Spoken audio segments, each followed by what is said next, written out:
जय हिंद मेरे दोस्तों। आशा करता हूँ आप सभी स्वस्थ होंगे। तो दोस्तों, एक लंबा त्योहार का जो हमारा सीजन था वो खत्म हुआ। अब हम साल 2024 के एंड की तरफ बढ़ रहे हैं।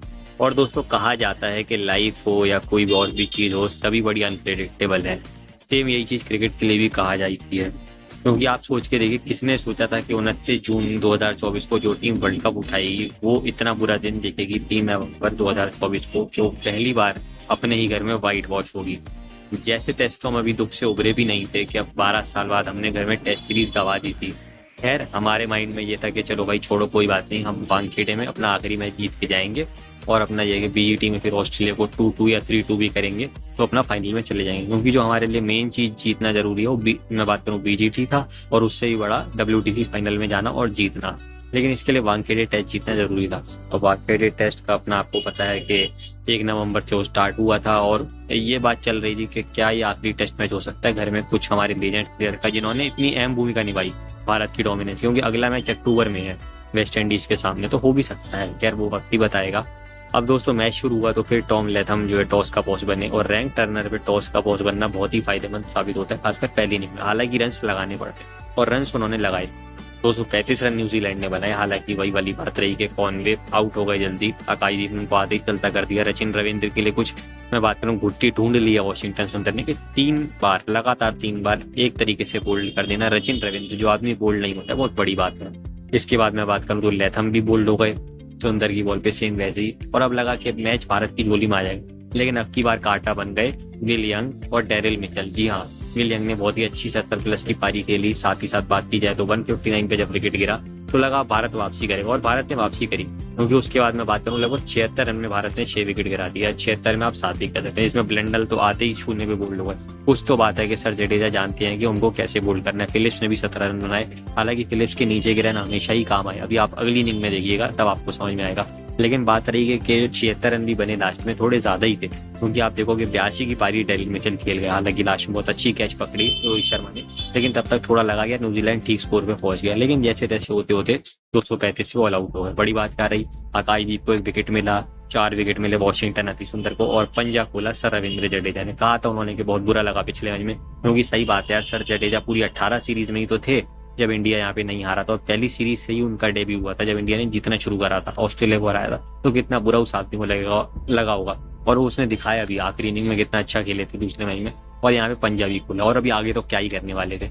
अब दोस्तों लगा भारत का दिन होगा। रोहित शर्मा की कैच भी छूटी, 2-3 चौके भी लगाए, लेकिन फिर वही उछाल वाली बॉल आई। मैट हेनरी की और रोहित शर्मा चलते बने। इसके बाद बात की जाए तो एक अच्छी पार्टनरशिप लग रही थी जायसवाल और मैं बात करूं शुभमन गिल के बीच। लगभग 53 रन की थी। लगा अब तो भारत बहुत अच्छा करेगा। लेकिन किसने सोचा था लगभग 4 मिनट और लगभग मैं बात करूं तो 8 रन में भारत 3 विकेट गवा देगा। क्योंकि पहले तो मैं बात करूं जायसवाल ने इस टाइम पे रिवर्सल खेल के बहुत ही बड़ा क्राइम करा। मैं बात करूं 30 रन पे वो बोल्ड हो गए। इसके बाद बात की जाए तो सिराज, क्या मैं बात करूं हमारे सर विवियन रिचर्ड सिराज उनको वैसे कहा जाता है, लेकिन यार एक बॉल भी ये लोग खड़ा नहीं हो पाती हैं। एक थे कपिल देव जी की जो टीम थी, उनके में मदन लाल थे, और भी नीचे संधू अच्छा कर लेते थे। दादा की टीम में नेहरा और जही खान ने कितनी अच्छी बैटिंग करी, सीखी नेहरा जी ने। ईशांत शर्मा कितना मजाक बनता था हमारे सामने, कितना अच्छा वो आदमी खेला, उसने मैच जिताया। मोहम्मद शमी की बात करूं, बुमराह भी पहले बहुत अच्छा खेल रहे थे, लेकिन अब फिर वही बुमराह दिखने लगे। और मैं सिराज और आकाशदीप का तो भाई क्या ही बोलूंगा, ये लोग एक बॉल भी नहीं खड़े हो पाते। इसके बाद बात की जाए तो कि नाइट वॉचमैन के लिए आपको भेजा था, और जिसकी विकेट बचाने के लिए भेजा था उस बंदे ने आके चौका लगाया और वो रन आउट हो गया। जी हाँ, विराट कोहली।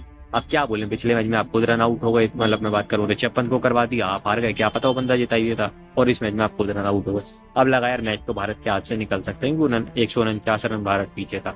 लेकिन बहुत ही अच्छी मैं बात करूं, लगभग 96 रन की साझेदारी हुई ऋषभ पंत और शुभमन गिल के बीच। हमारे 2 यंग लाड, एक यंग टैलेंटेड ऋषभ पंत और हमारे एक यंग लाड आपको पता है शुभमन सेंसिबल गिल। तो बहुत ही अच्छी पारी खेली। बंद ने 60 रन बनाए, खूब चौके लगाए, छक्के लगाए। और फिर वही हुआ कि जब वो आउट हुए तो लगभग 80 रन में भारत ने 5 विकेटें गंवा दी। इसमें भी मैं बड़ी बात करूं तो क्या है यार, देखो प्रॉब्लम कहाँ भाई, सर जडेजा 14 रन, ये काफी कम है। अश्विन के 6 रन, ये बहुत ज्यादा कम है। और सरफराज 0 पे आउट हो गए, ये बहुत बड़ी अजीब चीज लगी। ये तो गिल के 90 रन आ गए। लेकिन बड़ी बात क्या रही भाई, बहुत ही बढ़िया खेले हमारे शुभमन सेंसिबल खेल, और हमारे मैं बात करूं साथी ऋषभ पंत। लेकिन थोड़ी सी मैं बात करूं देखना पड़ेगा शुभमन गिल को, क्योंकि गाबा में 91 पे आउट हुए थे, 90 में राजकोट पे रन आउट हुए थे, वनडे में एक बार 92 पे आउट हो चुके हैं, एक बार 99 पे नॉट आउट चले गए। तब उनको बहुत देर से वो डिफेंस करे जा रहे थे और बारिश आ गई थी, और यहाँ पे भी आउट हो गए। तो इतने कम उम्र में लगभग 5 90s बना लेना थोड़ी उनके लिए समस्या का विषय है। और मैं आशा करता हूँ कि आगे ऐसा नहीं होगा। आगे अपना वो इनको शतकों में कन्वर्ट करेंगे। इसके बाद बड़ी बात क्या है, सुंदर ने फिर नीचे अपना 35+ की पारी खेली और अपना चौके भी लगाए, छक्के भी लगाए, लेकिन हमारे आकाशदीप जी शून्य पे ही रन आउट हो गए। लेकिन बड़ी बात क्या रही, 28 रन की भारत को लीड मिल गई। न्यूजीलैंड की बॉलिंग की बात की जाए तो भाई बहुत ही अच्छी रही। फिलिप्स को भी विकेट मिला, सोधी को भी विकेट मिला, हेनरी को भी विकेट मिला, 2 विकेट तो रन आउट में ही चले गए। और पंजा खोला किसने, एजाज पटेल ने, जिसने 14 विकेट वानखेड़े 2021 में लिए थे इंडिया के सामने। 10 विकेट एक इनिंग में ली, तो बहुत इनको रास आता है क्योंकि यहीं पे ही पले पड़े हैं, तो कोई कहने की बात नहीं है। और दोस्तों फिर न्यूजीलैंड की दूसरी इनिंग में तो बहुत मजा आया, क्योंकि क्या आकाशदीप ने आतिफ लहथम को बोल्ड करा, 22 पे कॉनवे भी आउट हो गए, रचिन रविंद्र को स्टंप कर दिया अश्विन ने, लेकिन फिर वही 50 की साझेदारी हो गई मिचेल और मैं बात करूं विलियम के बीच। इसके बाद हुआ कि मिचेल ने उठा के शॉट मारा एक, बहुत ही अच्छी अश्विन ने कैच पकड़ी, इतनी अच्छी कैच पकड़ी कि मजा आ गया। अपने करियर की वन ऑफ द बेस्ट में अगर बात करूं तो गलत नहीं होगा। जडेजा की ऑलवेज का लंडल फिर अपना 4 रन पे बोल्ड हो गया। मैंने कहा ना कि सर जडेजा का कुछ गुट्टी है, तो जानते हैं उनको कैसे बोल्ड करना है। इसके बाद फिलिप्स की थोड़ी भाई पारी हमें चुभेगी, क्योंकि 26 रन उस बंदे ने बना दिए, जिसमें अपना 3 छक्के और चौके लगाए, लेकिन फिर एक बहुत ही अच्छी अनप्लेबल बॉल डाली अश्विन ने, बोल्ड कर दिया।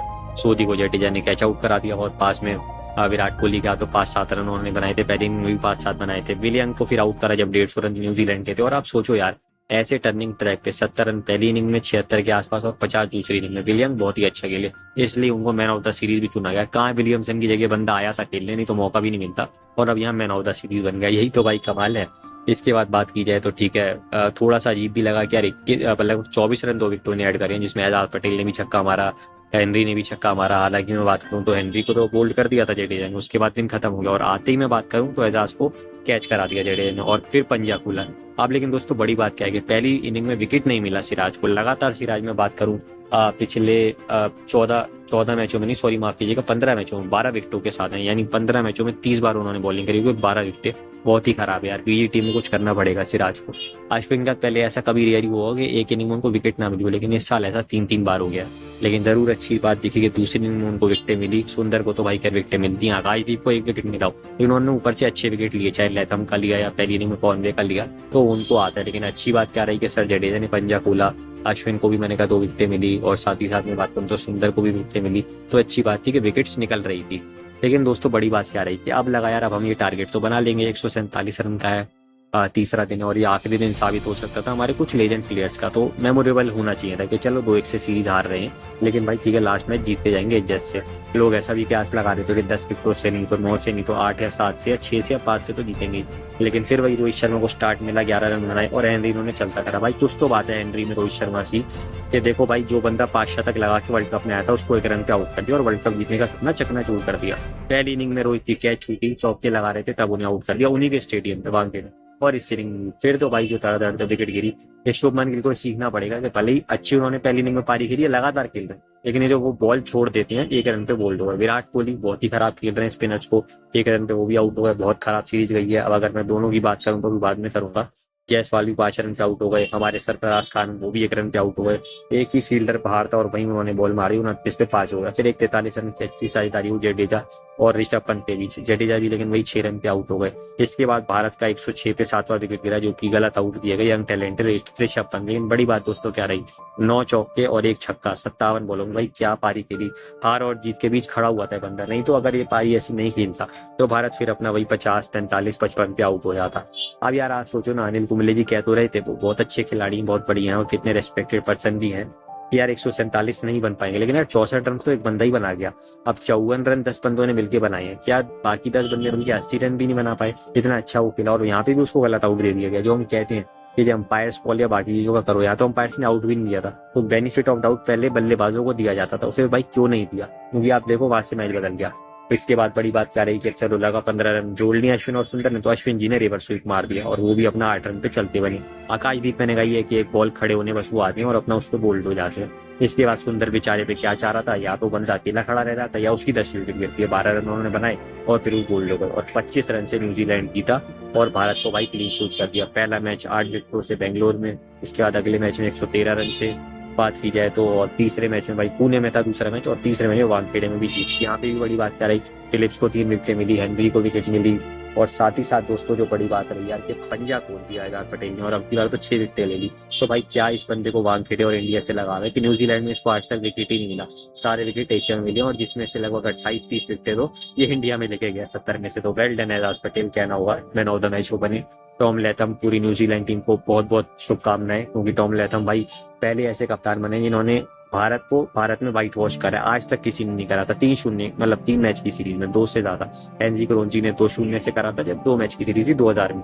SRT भारत के कप्तान, तो वो एक भारत का बहुत डाउनफॉल वाला फेज भी था। यहाँ तो यार ऐसा नहीं है, आप वर्ल्ड कप जीत के आए, वो आप नंबर 1 थे, अब आप नंबर 2 पे आ गए हो 58 पॉइंट के साथ। कहाँ ऑस्ट्रेलिया से हम ऊपर थे 74 गया था, और अब 62। ऑस्ट्रेलिया तो तब भी 62 ही था, वो भी 62 थे, लेकिन हम 58 पे हम गिर गए। अब बड़ी बात क्या है, कोई कह रहा है ऑस्ट्रेलिया को 5-0 से हराना है, 4-0 से हराना है, 4-1 से हराना है। लेकिन दोस्तों जो मेन बात क्या है, 5-0 नहीं होने वाला है, लेकिन हमें चाहिए भी नहीं।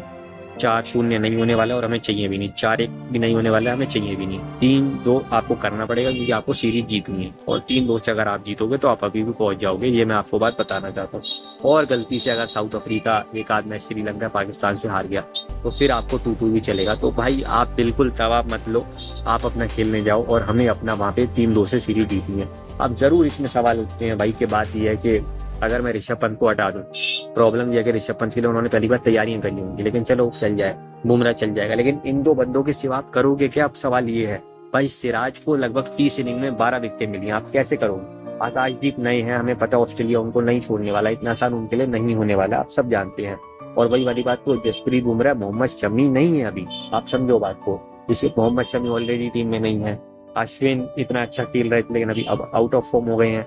जडेजा ने चलो बहुत अच्छा करा है, अगर मैं तीसरा खिलाड़ी और ले लें, लेकिन इसके सिवा क्या है? अब बात यह है कि सरफराज ने पहले 150 बनाए थे, लेकिन उसके बाद क्या करा उन्होंने? वहां पे भी 1 रन बनाया था पुणे में, यहाँ पे भी 0 और 1 बनाया। तो यार पिछली लगभग 4 पारियों में लगभग मैं बात करूँ तो 10 रन उन्होंने बनाए, यही तो सरफराज नहीं चाहिए था। जब 150 बनाया था तो अब यहाँ से आगे जाना था। मैं चाहूंगा आपको आगे ही मौका मिले और आप बड़े खिलाड़ी बनो, क्योंकि आप डिजर्व करते हो, लेकिन ऐसी परफॉर्मेंस नहीं उम्मीद थी यार। क्योंकि अब बात है वही, राहुल को लाओगे वो फ्लॉप हो गया तो वो हमेशा के लिए बाहर हो जाएगा। बहुत सारे सवाल है। जायसवाल भी बहुत अच्छा खेल रहे हैं, मैंने लगातार कहा है कि वो इंडियन बैटिंग लाइनअप को कैरी करते हैं, लेकिन लगातार स्लिप में वो आउट होते हैं लगातार, या अपनी विकेट फेंक देते हैं। उनको अपनी विकेट पे अपना प्राइस टैग लगाना पड़ेगा कि भाई नहीं फेंकनी है, और अपनी 25, 30, 40 की पारी से काम नहीं चलेगा। जायसवाल, आप जो 70-80 की भी खेल रहे थे पहले, अच्छी बात थी, उसी को ही शतक में कन्वर्ट करना था भारत को जिताने के लिए, लेकिन आप तो 70-80 के आप 30-30 पे आउट हो रहे हो, तो ऐसे कैसे चलेगा? हालांकि जायसवाल अच्छे खिलाड़ी है और ऑस्ट्रेलिया में अच्छा करेंगे। गिल मैंने कहा अच्छा करते हैं, लेकिन लगातार अच्छा करने की जरूरत है शुभमन गिल, और इस चीज पे आप काम कीजिए कि जो लगातार आप बॉल छोड़ते हैं उससे बोल्ड हो जाते हैं, वाली चीज है। और दोस्तों कहते हैं ना, जो चीज अक्सर आपको खुशियां देती है कभी कभी निराशा भी दे देती है, और यही कहना होगा विराट और रोको के लिए कि यार पिछले 5 मैचों में मैं बात करूं 10 इनिंग में 1 अर्धशतक है विराट का और 1 अर्धशतक है रोहित का। बांग्लादेश वाली सीरीज में 1 भी अर्धशतक नहीं था दोनों का, न्यूजीलैंड में, और ना रोहित का ना विराट का। बेंगलोर में जैसे तैसे चलो विराट के भी 70 रन बने, रोहित के 50 बने, और दोनों अल्लाह की रहे, लगा आगे अच्छा करेंगे। लेकिन भाई इतनी खराब परफॉर्मेंस रोहित की कप्तानी की, तो खैर चलो क्या आप बात करोगे कि भाई आप क्रिटिसाइज नहीं करोगे कि ठीक है, आप क्रिटिसाइज करने वाले लोग करेंगे कि यार देखो 5 टेस्ट मैच हारने वाले पहले कप्तान बने हैं 2000 के बाद, कि यार पटौदी जी के पास नौते और इनके पास है। कपिल देव जी ने भी ऐसा नहीं करा, गवस्कर जी ने भी नहीं करा, अजहर जी ने भी नहीं करा, उनके पास अच्छी टीम्स भी नहीं थी। दादा की बात अच्छी टीम थी, उन्होंने अच्छा भी करा, शायद 2-3 मैच हारे, धोनी भी 3 मैच हारे थे, 2 मैच विराट हारे थे, लेकिन आपको क्या बोलेंगे, क्योंकि आपने तो बहुत ज्यादा ही खराब कर दिया यार। क्योंकि चलो 5 मैच आप हार गए, लेकिन परफॉर्मेंस आपकी कैसी रही? सीरीज आप घर में हार गए, जो बाकी दोनों कप्तान नहीं हारे थे। लेकिन फिर भी दोस्तों मैं यही कहूंगा कि मुझे नहीं पता कि अब अगले होम सीजन में दोनों दिखेंगे या नहीं। मैं अश्विन जडेजा की तो भी बात करूंगा, उन्होंने तो अच्छा भी खेला है, लेकिन मैं यही चाहूंगा कि ये 5 टेस्ट मैच ये बहुत अच्छा खेलें, फाइनल तक जाए और भारत को जिताएं, और हो सके तो वहां से रिटायरमेंट अनाउंस कर दें, भाई हमारा लास्ट था। हाँ, अब 6 मैच इतने ज़्यादा ही अच्छे चले जाएंगे, इनको आगे खेलना है नहीं, वो ये BCCI टीम मैनेजमेंट और कोच गौतम गंभीर जाने। लेकिन अगर दोस्तों बीजीटी इंडिया नहीं जीतता है, गलती से टाई हो जाती है, हार जाता है और इंडिया बाहर हो जाता है, तो तब तो इनको बिल्कुल ही रिटायरमेंट अनाउंस कर देनी चाहिए इस फॉर्मेट से, जैसे T20 से भी करी थी। हाँ, ODI अभी खेलते रहे, लेकिन आप लोगों के सपोर्ट की अभी इन दोनों को, पूरी टीम को, या हमारे कोच गौतम गंभीर को भी जरूरत है। सिर्फ अब ये कह देना कि गौतम गंभीर बतौर कोच सीरीज हार गए, भाई ये बहुत ही बेकार बात है। ठीक है, श्रीलंका में भी वो 27 साल बाद हारे, सीरीज बहुत चुभने वाली बात है, लेकिन T20 तो जीते थे ना, बांग्लादेश से भी जीते थे ना टेस्ट सीरीज और T20। मैं नहीं कह रहा हूँ कि उन्होंने जीत के कोई झंडे गाड़ दिए, लेकिन इतनी जल्दी उन पे कमेंटबाजी कर देना गलत है, क्योंकि जब टीम ऐसी परफॉर्मेंस करेगी, उन्होंने गलत प्लेयर्स खिलाए होते तो मैं कहता, किसी को ज्यादा मौका दिया होता तो मैं कहता, लेकिन ऐसा तो कुछ है ही नहीं। उन्होंने तो सब कुछ अपने हिसाब से अच्छा ही करा है। तो सिर्फ उनको क्रिटिसाइज करना दोस्तों बहुत गलत बात है। पूरी टीम की गलती है और मुझे लगता है आने वाले समय में टीम बहुत अच्छा फिर से करेगी। जो स्ट्रीक टूटी थी वो स्ट्रीक फिर से बनना स्टार्ट होगी, ऐसे ही मुझे आशा है। बिल्कुल दुख हुआ है, सपना टूटा है तो दर्द होता है, लेकिन इस दर्द पे फिर से मलहम लगाएगी टीम इंडिया। और नवंबर का महीना भी तो देखो ऐसा होता है कि हम 2021 T20 वर्ल्ड कप हार गए, 2022 T20 वर्ल्ड कप सेमीफाइनल हार गए, 21 में तो पहले राउंड में बाहर हो गए थे, 23 वर्ल्ड कप का फाइनल हार गए, अब 24 में ये हो गया। लेकिन हर बार जब निराशा हाथ लगी है तो बाद में बहुत अच्छी आशा के साथ हमें, मैं बात करूं, कामयाबी भी मिली है और इस बार भी ऐसा ही होगा। तो मिलूंगा दोस्तों एक और बहुत ही अच्छी वीडियो के साथ। बाकी ये वीडियो अच्छी लगी हो तो लाइक और शेयर करना मत भूलिएगा, चैनल को सब्सक्राइब करना भी मत भूलिएगा। जय हिंद, जय भारत।